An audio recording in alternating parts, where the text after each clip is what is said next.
Assalamualaikum warahmatullahi taala wabarakatuh. Bara Sunda di mana wae ayana tepang dangudi sareng simkuring mangnana nagon pidangan dongeng Sunda anu parantos maneh nyanak hiji jejer cariyos Jawara Tiluhung Hideung bagian anu ka-17 dinten antenya baraya. Hanca garapan anu katuna waktos dinten kamari terus nukikeun ka si Baron sareng pada baturna tos araya di buruan hareup tua kampungnya baraya.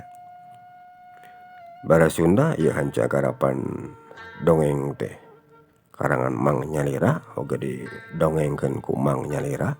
Ku kituna hapunten wae bilih aya anu kasiniran lakoning pelampahan ku ieu cariyos Mang nyuhunkeun dihapunten nya bilih anu kasebetna nuju alit sebatas mah saparantosna dewasa. Pon kitu dikasindiran lakoning perlampahan ku cariyos anu damel ku Mang ieu atanapi anu kasebat tempat palinggihan atanapi padomukan Mang sakali deui nyuhunkeun dihapunten kumargi mamung saukur hiburan hungkul baraya. Taya maksad nanaon nya kanggo hiburan urang sadayana. Kintun-kintuna mah kanggo bara Sunda sadayana anu salawasna satuhu satia manco kana pidangan dongeng Sunda ti Mang ieu mugi asing aya dina ginanjar kawilujengan sadayana. Sumangga baraya supados teu nyangkolong teuing kana waktos pidangan dongeng Sunda dina jejer cariyos Jawara Tiluhung Hideung bagian ka-17 ku Mang Sejadi lajengkeun deui wilujeng ngadangukeun.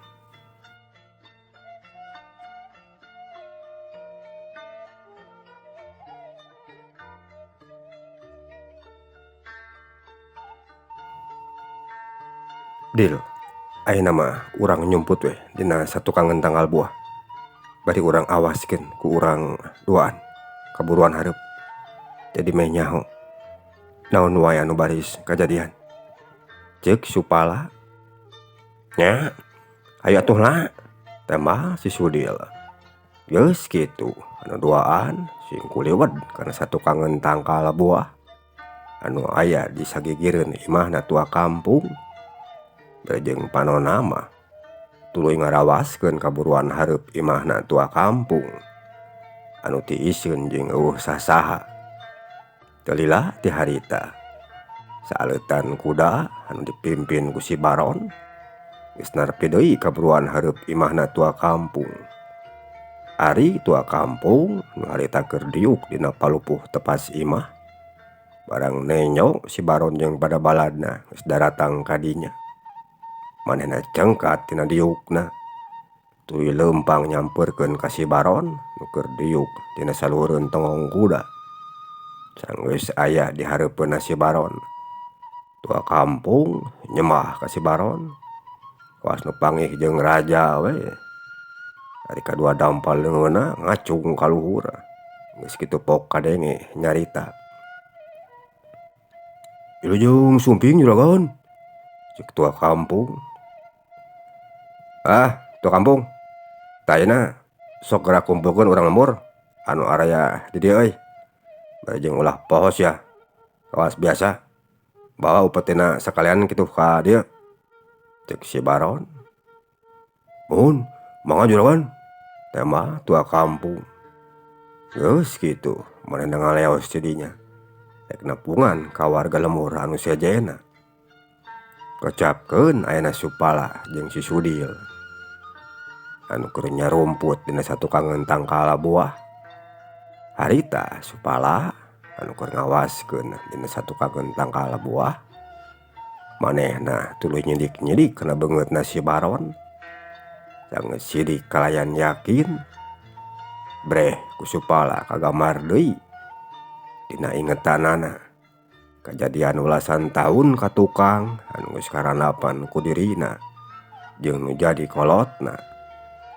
Basa harita keur aya di saluhureun pasir puyuh. Kabeh buh breh narembongan deui dina ingetanana. Teu lila kadenge Supala nyarita ka si Sudil nu keur aya di sagigireun manehna. "Dil, teteh lah geuningan. eta jalma anu ngaranna si Baron-baron teh. Jalma nu baheula kungsi milu ngahurup ka kolot kuring teh. Cek Supala ngajak nyarita ka si Sudil. Kitulah hutan eta jalmana anu baheula geus milu ngarogah ka kolot ilaing teh. Narek kumaha yeuna? Nah paledog wae kitu. Ku batu kuing ti dieu. Tuman lah. Tembah si Sudil bari jeung mencrong kana beungeutna si Baron anu ditunjuk ku Supala. Teh heula Dil. Ulah rek gagabah bisi cilaka ka urangna. Sabab musuh teh anu sakitu lobana geuning. Utang tuna oge kakuatanana musuh leuwih gede. Ayeuna mah urang nungguan heula waktuna anu alus keur urang pikeun ngayakeun tindakan ka maranehna. Tangke lamun geus waktuna karek urang serang maranehna ku urang Dil. Tembah Supala bari tuluy ngawaskeun ka si Baron jeung pada baladna nu keur araya di buruan. Nya teu naon atong ari kitu mah. Pokona uing siap lah nunggu parentah ti ilaing lah. Cek si Sudil bari ngadepong getuna teh. Ari panonna mencrong ka aleutanana si Baron nu keur ngakarulung di buruan. Cag urang tuna heula kaayaanna di buruan hareup imahna tua kampung baraya nu keur didaratangan ku si Baron jeung pada baturna. Ayeuna urang nyaritakeun deui Ki Marta jeung si Doleng. Harita anu duaan sanggeusna kalaluar ti jero guha. Ki Marta jeung si Doleng tuluy arasup deui ka pilemuran. Maranehna duaan sok nitenan ka lemur-lemur anu sok didaratangan ku si Baron jeung pada baturna. Maksud jeung tujuan maranehna deui tintang cirek ngagagalkeun kana pagaraweanana si Baron jeung pada baturna. Poe ka poe, minggu ka mingguna teh ngan kitu jeung kitu we garawena anu duaan. Asup lemur keluar lemur. Tapi nepi ka denget harita Martali jeung si Doleng diparengkeunana teh can kungsi manggihan deui si Baron jeung baturna anu keur ngaranjah ka jero lemur. Tina hiji peuting kira wanci sadereuh budak anu duaan katenyo keur araya di hiji lemur. Bari dariuk dina saluhureun tangkal dahan kai mahoni anu aya di sisieun jalan. Barang anu duaan keur aranteng dariuk harita ku maranehna di kajauhan jol kadenge aya sorak kuda nu keur ditalegarkeun di jalan pilemuran anu muru kadinyakeun. Atuh anu duaan meni caruring hak ceulina barang ngadenge kitu teh tuluy panonna malencrong ka tempat datangna sora bari ngarawaskeun tina saluhureun dahan kai mahoni ka aleutan jalma nu keur ngalalumpatkeun kudana di jalan pilemuran.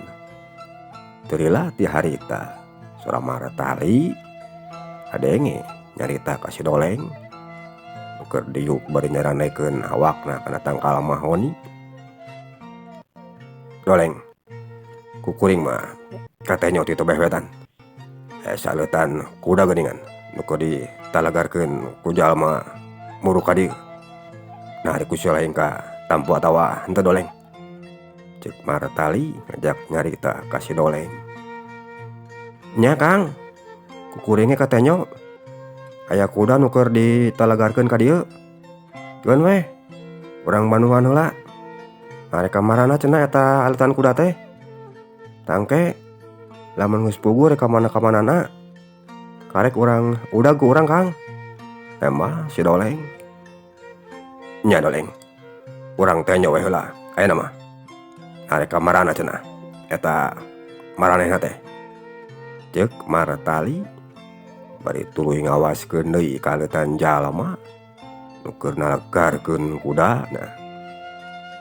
Beuki lila eta aleutan jalma nu keur ngalumpatkeun kudana teh beki deket wae ka maranehna. Antukna aletan kuda nu keur lalumpat di jalan teh ngaliwat di sahanapeunana Martali jeung si Doleng keur dariuk dina luhureun dahan kai mahoni nu duaan tuluy diarawaskeun teu sawatara lila ti harita ku Martali jeung si Doleng katenyo yen eta aletan kuda teh areureun di buruan hiji imah anu aya di eta lemur. Ari Martali barang nenyo aletan kuda caricing di buruan hareup imahna saurang warga nyata tua kampung kumanehna kagamar deui dina ingetanana basa manehna keur mimiti ngudag ka si Baron jeung pada baturna nya di lemur eta pisan kapanan manehna mimiti nyahona ka si Baron jeung pada baladna teh. Antukna manehna bisa nyaho ka tempat caricingna ke balong wesi jeung anu sejena. Teu lila kadenge deui Martali anu nyarita ka si Doleng. Doleng, geuningan jalma anu bikeur tarungang kuda teh. Si Baron jeung pada baturna. Ari ayeuna areureunna teh di imah jalma anu bakal kungsi di daratangan ku maranehna. Hayu ayeuna mah urang sampeurkeun ku urang. Bari urang intip eta jalma teh Doleng. Ceuk Martali. Nya, ayo Kang. Teh mah si Doleng. Geus kitu, anu duaan tuluy laluncatan tina saluhureun dahan kai. Awakna menising kalayang kahanap. Teu lila celek kadua dampal sukuna geus narincak deui kana taneuh. Belesat awak Martali jeung si Doleng sing palelesat ti dinya ninggalkeun eta tempat rek nyampeurkeun ka si Baron jeung pada baturna nu geus araya di buruan hareup imahna tua kampung. Sangeus anu duaan geus teu pati jauh deui ka si Baron jeung anu sejena. Maranehna tuluy sing kuliwed kana satukangeun rungkun jeung tangkal. Bari ngarawaskeun ka si Baron jeung pada baladna nu keur dariuk keneh dina tonggong kuda. Kocapkeun deui ayeuna kaayaan anu aya di buruan hareup imahna tua kampung baraya. Sangeus si Baron meunang sabaraha lila manehna nungguan tua kampung nu keur ngaleos heula ti dinya rek ngagoroan warga lemur anu sejena. Teu lila ti harita tua kampung kairing ku warga anu liana geus katenyo daratang deui ka dinya. Dituna teh bari jeung marawa upeti anu rek diseletorkeun ka si Baron. Sangeus araya di buruan hareup imahna tua kampung, warga lemur anu karek daratang teh dititah dariuk kabeh dina taneuh bari jeung nying hareup ka si Baron. Pun kitu deui pada baladna. Geus kitu saurang-saurang dititah maju ka hareup bari masrahkeun babawaanana. Kituna teh bari jeung diarawaskeun ku baturna si Baron anu geus tarurun tina tonggong kudana. Barang batur-baturna si Baron keur anteng ngarawaskeun ka urang lemur nu keur masrahkeun upetina. Salah saurang baturna si Baron nu harita keur nangtung bari jeung melak cangkeng. Awak manehna teu puguh jol ngacengkang ka tukang kalayang blak nangkarak pengkang dina saluhureun taneuh. Ari sungutna calangap siga nu keur nahan ka nyeri. Teu lila ti harita kadua sukuna eta jalma teh jol kekejet jeung sesegor siga domba nu keur digorok. Geus kitu les baturna si Baron paragat nyawana harita keneh di dinya. Ari dina lebah ti kerona katenyo ya paseuk awi anu nanceb niir pisan kana gengerongna. Teu lila ti harita syet geus aya deui paseuk awi anu ngapelesat ka baturna si Baron nu keur nangtung di sagigireun jalma anu bieu kageunaan ku paseuk awi. Paseuk awi geus nyuruk kena pisan kana beuheung kencan eta jalma. Srep, kubrag. Awak baturna si Baron ngakubrag. Indihan kana awak baturna geus karilayon. Krejat. Les. Eta jalma ge paeh saharita. Si Baron jeung kita Pak Geni pon kitu di baturna anu sejen. Barang nenyo eta kajadian jeung nenyo kadua baladna geus sing kaloler dina saleureun taneuh. Bari jeung dina beuheungna katenyo aya paseuk awi anu naranceb. Maranehna mending ngarasa kaget. Tuluy kadenge suara si Baron anu nyarita ka kita Pak Geni. Cilaka ki, si paseuk awi geus aya di dieu geuningan. Lamun geus kudu kumaha na yeuh urang teh ki. Cek si Baron jeung urat eret kituna teh. Ditenan ka sakabeh tempat anu ada di dinya. Teu lapok kadenge kita Pak Geni anu nyarita ka si Baron. Teu kudu hariwang, Baron. Keun ku dewek anu kieu wae mah di singareupanana. Teh mah kita Pak Geni bari jeung ngalempangkeun kudana ka hareup. Geus kitu pok kadenge deui kita Pak Geni nyarita ka jalma anu geus nyerang ka batur-baturna. Tengekeun sia ku sia. Saha wae sia manusana. Lamun nya mah sia jago jeung boga kawani. Ontong rek nyumput sia cing hareupan dewek ieu. Dewek kita Pak Geni anu ngagem aji Saepi Geni. Si awak sia hayang geheng mah ka dieu sia mah teu burung tutung gerata awak teh sakali nyabok oge. Ayo keluar sia.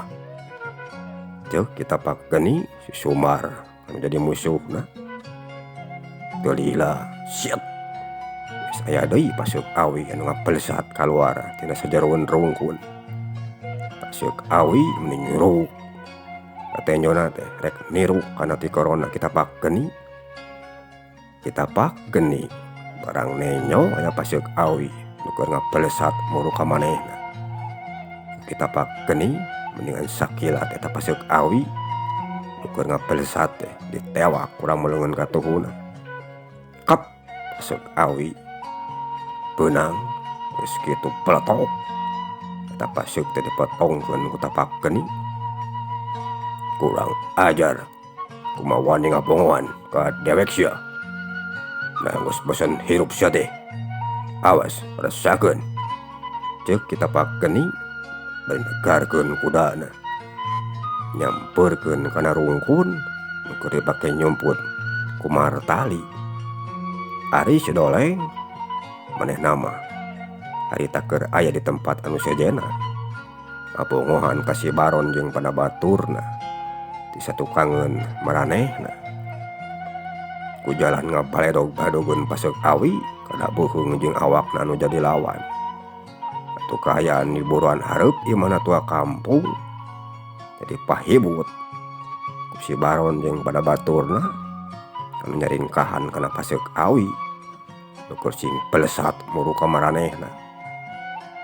Awor jeung sora awewe nu sing gerewek.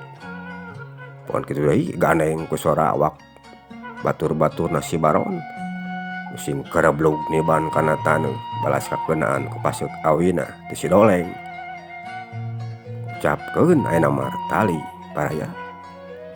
Nu harita keur disampeurkeun ku kita Pak Geni. Barang martali mireungeuh yan aya jalma anu keur nyampeurkeun ka manehna. Martali harita manehna ngapaledogeun deui paseuk awi kada beuheungna kita Pak Geni. Tapi kita Pak Geni main oge teu cileureun. Barang paseuk awi keur ngapelesat rek muru kana beuheungna. Kita Pak Geni ngan saukur ngakiwarkeun beuheungna. Pelesat, plos. Paseuk awi milepas ka tukang. Kurang ajar, lumayan oge pangartina ieu jalma teh. Tapi keur aing mah moal rek mundur sia. Awas rasakeun deui yeuh. Ceuk martali nyarita sorangan. Bari dampah leungeun ka tuhuna geus ngeupul deui kana paseuk awi. geus siap rek dipaledogeun. Geus kitu pelesat pasek awi nyerup deui wae ngarah kana dadana kita pakeni keur diuk dina salureun tongong kuda keur nyamperkeun ka Martali. Cileng kita pakeni keur diuk dina salureun tongong kuda teh loncat kana satukangan rungkun keur dipake nyumput ku Martani. Awakna meni ngalayang di luhur kalayang awak kita pakeni katenyo ngalayang teulila celek kadua dampal sukuna geus nincak deui kana lemah langtung ajeg dina taneuh jeung melak cangkeng kituna teh nying hareup ka Martali nu harita keur ngadepong dina satukangan rungkun. Martali barang nenyo musuhna geus ngabedegah tibeh katuhun manehna. Martali oge cengkat tuluy nying hareup ka kita pakeni keur nangtung ngabedegah. Kurang ajar sia geuningan jalma nu geus kumawani nyerang ka batur-batur dewek jeung ka dewek teh sia. Nangos beuseun hirup sia teh. Ayonan dewek ayeuna mah lamun nya boga kawani sia. Ceuk kita pakeni bari mencerang ka Martali. Ayo nu ada dewek oge teu sieun sia. Basa keung keur si Martali yeuh. Tembal Martali. Aram dada awas rasakeun sia. Ceuk kita pakeni geus kitu cileng kita pakeni loncat ka hareup narajang ka Martali ku dampal leungeun katuhuna anu geus ngayun rek nyamar kana careham katuhuna Martali. Lep Martali rikat ngalepkeun sirahna bari ngajaul awakna ka tukang loncat kaluar tina satukangan rungkun. Cileng kita pakeni oge loncat ngudag ka Martali sanggeus anu duaan araya di buruan imahna tua kampung. Celek kadua sukuna narencak kana taneuh. Ayeuna mah jadi di buruan hareup imahna tua kampung nu keur rek tararung teh. Atuh puriak warga nu keur dariuk di buruan sing karajreng ngaloncatan nyingkahan anu duaan nu rek ngadon tararung di dinya. Sanggeus anu duaan adu hareupan. Cileng Martali loncat narajang ka kita pakeni bari geus ngayunkeun dampal leungeun katuhuna rek dipake ngahanca kana pucul kencana kita pakeni. Kita pakeni barang nenyo awak musuhna geus ngalayang bari dampal leungeun katuhuna geus rek nyamar kana careham kencana. Lep kita pakeni ngalepkeun sirahna. Plos narajangna ti Martali ngeplos ngakan angin. Martali sanggeus panarajangna teu hasil manehna congkeun dampal suku katuhuna ka hareup kana dadana kita pakeni. Cileng kita pakeni loncat ka luhur bari nyepakeun dampal suku katuhuna kana gadona Martali. Lep Martali ngelok plos panarajangna ti kita pakeni sarua nyamos ngakan angin. Sabrut Martali narajang deui ka kita pakeni ku peureub katuhun anu pulut geus lempeng rek kahanca kana dadana kita pakeni. Kita pakeni manehna ngan sampurna kiwarkeun dadana ka kenca bari newak peureupna Martali keur nyurup ka hareup. Kep peureub Martali ditewak ku dampal leungeun katuhuna kita pakeni geus kitu dicentok ka hareup bari jeung kakepukeun dampal leungeun katuhuna kana careham kencana Martali. Martali manehna surti awakna nu keur ngecong jolong ka hareup teh rikat bari ngalepkeun sirahna. Plos dampal leungeun katuhuna kita pakeni nyamos ngakan angin. Ari Martali harita awakna keur nyolontot reg kadua sukuna ditahan tuluy manehna malik deui ka kita pakeni geus nying hareup ka manehna. Mayan oge geuningan sia pangartina mah we Cek kita pakai nih. Ayo, mantong loba ngomong sia. Urang nyepeng sabuk nyelang tatu jeung dewek. Kulit sahanu leuwih ibis. Tulang sahanu leuwih rangu jeung daging sahanu leuwih hipus ya. Kemal martali. Ari kitu mah we. Ceuk kita pakai nih. Cag orang tunda heula. Kita pakai nih. Nuker tarung jeung martali baraya. Ayeuna urang kocapkeun si Doleng. Harita geus batur-baturna si Baron nanyahokeun kana tempat nyumputna si Doleng. Balad-baladna si Baron ngepung ka si Doleng. Malah si Nut jeung si Banot oge sarua maranehna milu ngepung ka si Doleng. Si Doleng sanajannya oge manehna mah kan sorangan. Tapi awakna ringas sepisan dibeunangkeunana teh. Si Doleng lincah dina nyingkahan sakabeh panarajang tinu jadi musuhna. Awakna si Doleng teh dina we ti simeut. Celeng ka ditu, celeng ka dieu. Jadilah celek katanya kedua sukuna si Doleng. Tincak deui kana taneuh. Nangtung dihareupeunana si Nut. Kelut tawarek main sintrong sia teh. Make jeung loncatan wae. Lieur dewek mah nyenjona oge. Cek si Nut bari mencrong kana beugutna si Doleng. Hehehe. Nya kumaha kuring we atuh euy. Bebas ieu gelut mah. Aturanana. Teh mah si Doleng. Oh nya nu bener we atuh. Betul liur ka kuringna. Cek si Nut. Nya kumaha si laing we eta mah. Rek lieur rek moal oge. Urusan si laing. Teh mah si Doleng. Tangus kitu cicing. Rasakeun sayu. Cek si Nut bari jeung narajang ka si Doleng. Nu geus pada ningker ku baturna. Kocapkeun ayeuna Supala jeung si Sudi. Anu masih aya keneh dina satu kangentang kalabuah. Barang maranehna nenyo. Aya dua urang jalma nu ditingker ku batur-baturna si Baron. Pok kadenge Supala nyarita ka si Sudi. Dil. Aya dua urang jalma geuningan. Nu geus ditingker ku batur-baturna si Baron. Ari katenyona ku kuring mah eta dua urang jalma teh nu rek narulungan ka urang lemur. Hayu ayeuna mah urang bantuan ku urang. Si laing tulungan kanu beh kaler. Kuring anu beh kidulna. Ceuk Supala. Nya. Ayulah ah. Wing manglos karete kitu tadi keneh ya. Matak nepakan kana tangkal buah wae oge. Ketika kantobna kieu geuningan. Teh mah si Sudi. Nya dieu. Ngan kade si lain kudu hati-hati. Ceuk Supala.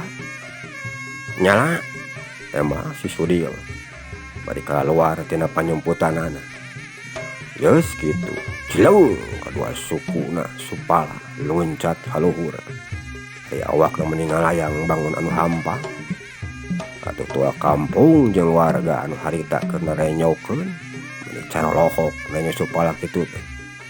Pang nama tua kampung anu teu nyangka ka Supala. Sing horeng Supala teh boga pangabisa anu sarupa kitu.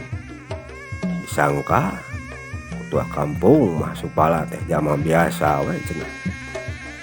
Kocapkeun deui ayeuna Supala anu harita awakna keur ngalayang di luhur. Teu lila celek dua dampal sukuna Supala geus nincak deui kana lemah. Nangtung di sagigireunana martali anu keur adu hareupan jeung kita pakeuni. Bari ditingker ku si Baron jeung panabaturna. Martali barang nenyo aya jalma nu keur nangtung ngambedega di beh kencaeun manehna. Martali ngareret ka Supala. Barang direret ku Martali kebeg Martali ngarenyag sabab jalma nu keur nangtung di sagigireun manehna teh. Jalma nu kungsi pangih jeung manehna. Nu basati heula nawaran beuleum manuk ka manehna. Waktu keur disaung Telilapok kadenge surah martali anu nyarita ka Supala. Geningan, Ujang anu ayeuna nangtung disagikeun Mamang teh.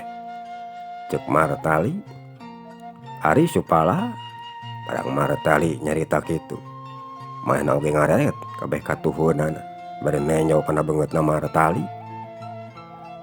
Geningan, Mamang, ari panyakuring mah saha tadi teh Mang? Bagja, urang ayeuna bisa ditepungkeun deui di dieu. Nah ari Mamang, keur aya urusan naon jeung si Baron? Pon kitu deui pada baturna teh Mang. Cek Supala. Caritana mah panjang Jang. Engke we deui ku Mamang didongengkeunana mah. Ayeuna, hayu urang sing hareupan heula.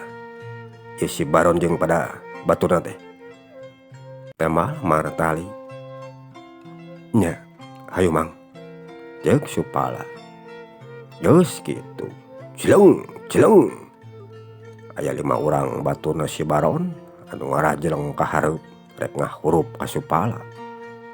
Supala barang nenyo musuhna anu limaan geus sing pardega di hareupeun manehna. Awak Supala mendingan sakilat geus ngalayang di luhur. Ari dampal leungeun ka tuhu jeung kencana usik. Nyalamran kana carehamna anu jadi lawan. Hiu, celebet. Jungkal, bro. Awak musuh anu limaan. Kan sakiceup oge mending sing carungkal.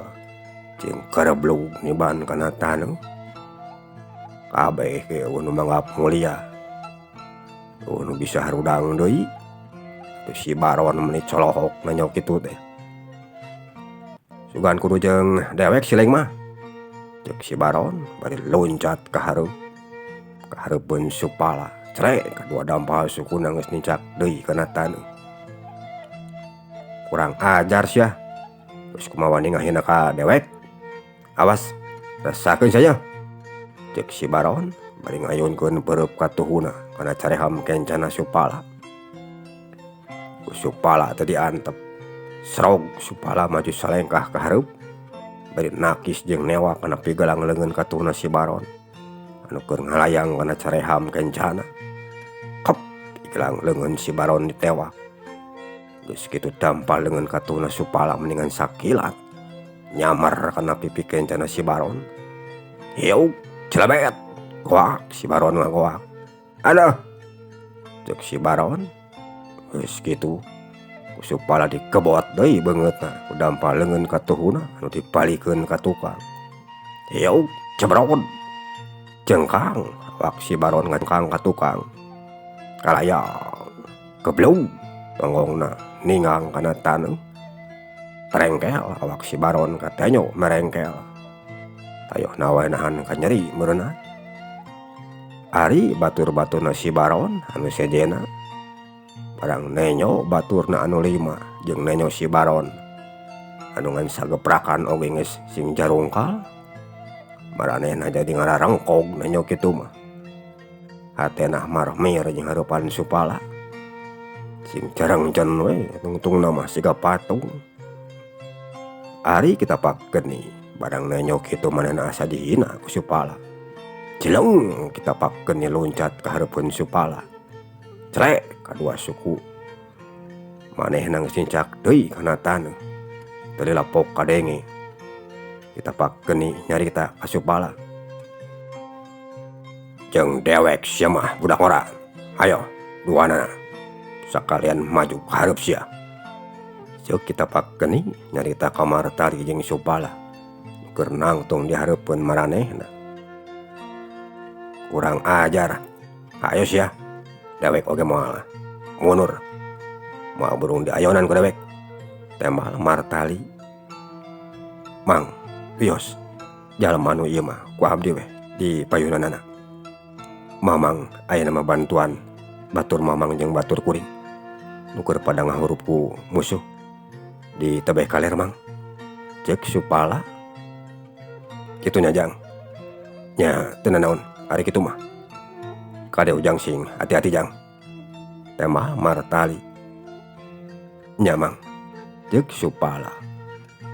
Geus kitu martali lompat ti dinya. nyamperkeun ka si Sudil jeung si Doleng nu keur pada ngahurup ku si Nut jeung pada baturna. Sanggeus deukeut kana duaan cileng Marta diluncat ka tengah pakalangan. Mantuan kanu duaan kocapkeun ayeuna si Sudil anu keur adu hareupan jeung si Nut. Si Sudil manehna geus mesat pedogna bari pok kadenge nyarita. Ayo sia maraju kabeh montong rek hiji-hiji kagok jeung lila we deui ngitungna oge sabab jalmana meni sakelobana geuningan ari nu dihurup ngan 3 hulu dasar teu gablong kaera sia. Ayo sanajan nya ge loba moal dipangejatkeun ya ku si Sudil mah. Cek si Sudil geus teuning-teuning ludeung nyaritana teh. Urang ajar ajagus ya hayang dijieun abon ku dewek awak sia teh. Cek si Nut. Nya sok lah kalau bahun tuh sia bau. Cek si Sudil. Awas rasakeun suyu tembal si Nut. Bari manehna oge ngalugas pedogna. Cileng narajang ka si Sudil. Ku pedogna anu geus ngolepat rek ngadek kana beuheung kencana si Sudil. Ku si Sudil tadi antep pedog nu keur ngalayang tadi takis hiuk pelentrang. Suara pedog di aradu mesin pelentrang ngaluarkeun kembang sinu. Geus kitu. Ku si Sudil pedog manehna disabatkeun kana beuheungna si Nut. Kalepat pedog geus ngalayang ka hareup rek nyabat kana beuheungna si Nut. Lep si Nut ngelok plos pedog si Sudil nyamos ngakan angin. Cileng si Sudil narajang deui ka si Nut ku pedogna nu geus ngalayang rek nyabat kana beuteungna si Nut. Jauh si Nut loncat ka tukang. Cileng baturna si Nut loncat ka hareup ngahadang ka si Sudil. Bari jeung geus nyabatkeun bedogna kana canggeng kencana si Sudil. Ku si Sudil pedog musuh nu keur ngalayang rek ngahanca.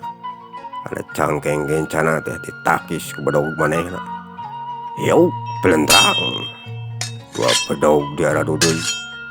Geus kitu si Sudil bedog manehna disabatkeun kana bincurang kencana anu dilawan.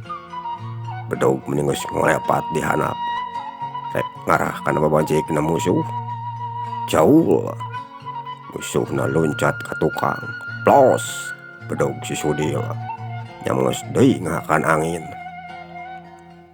Ayo sia maju deui lain kalakah ajelang-ajelangan kitu sika nu keur main gatrik we.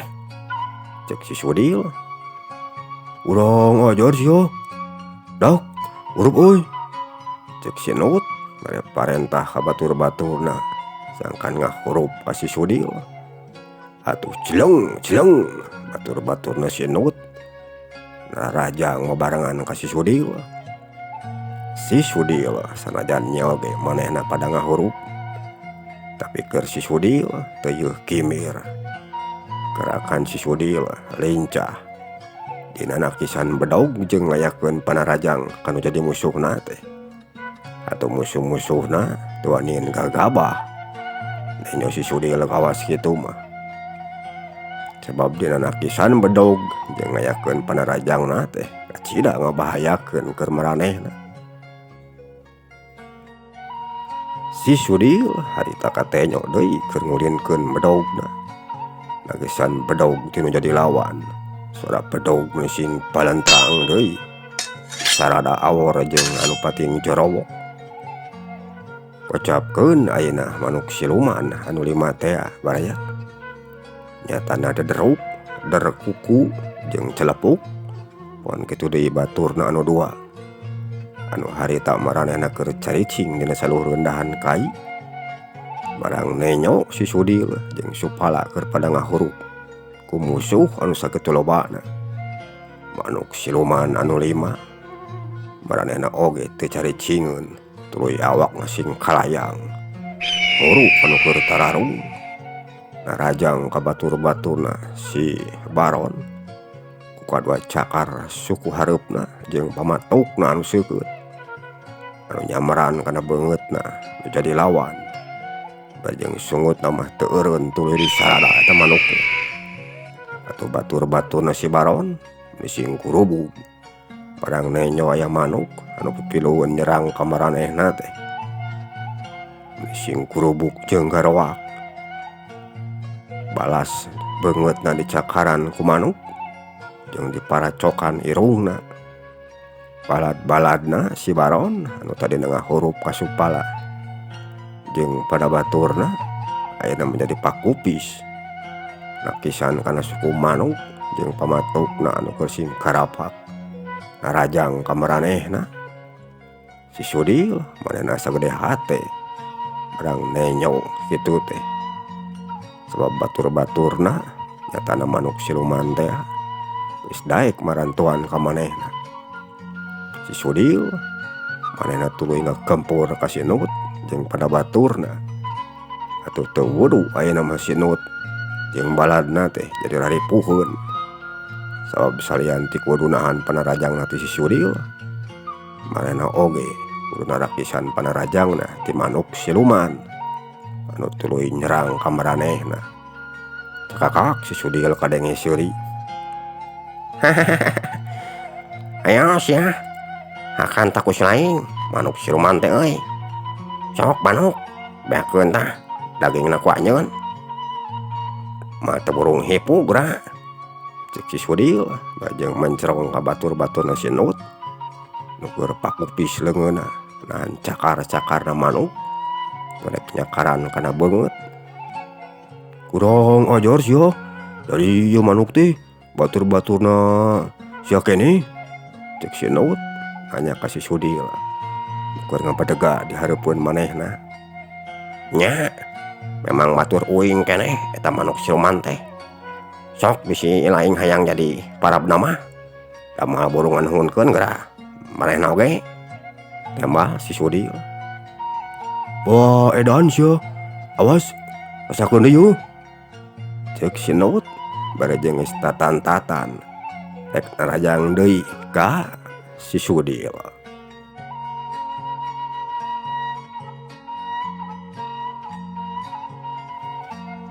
Barea Sunda mungsaki heula hancagarapan dongeng dina jajar carios Jawara Tiluhung Hideung bagian ke-17.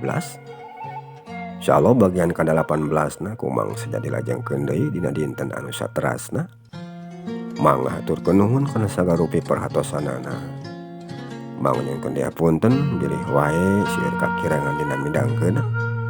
Mang saja pamit kasadayana wilujeng kantun per mio.